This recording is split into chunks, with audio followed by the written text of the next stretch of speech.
If you would simply like to fill the tire with air, you can find the valve stem by rotating the tire until you see the stem, and fill as you would any bike tire. For optimal performance, keep tire pressure at 35 to 40 psi. If you wish to change the tire or tube, you will need to open the Solowheel case. Here's how. Have a Phillips head screwdriver and flashlight ready.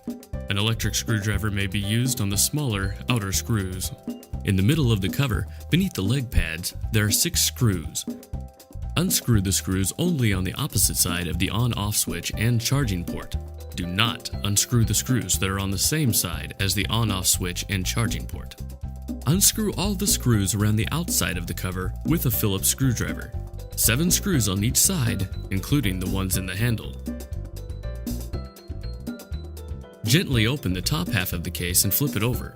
There are connecting wires between the 2 half cases. Be careful not to stretch these wires. You can now change the tire or the inner tube as you would on a standard bicycle.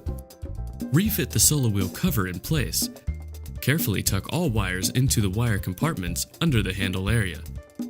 Using a flashlight, shining from the opposite side, check to make sure that no wires are going to be pinched before completely joining the case halves. Push the 2 case halves together until they are almost shut. Place 1 screw in the handle area, but do not replace the rest of the screws just yet. Using your hand or a rubber hammer, tap the case to line up the screw holes on the ridge between the foot platform and the leg pad. Screw in all 6 screws using the large Phillips screwdriver. Take care to turn the screws in as straight as possible.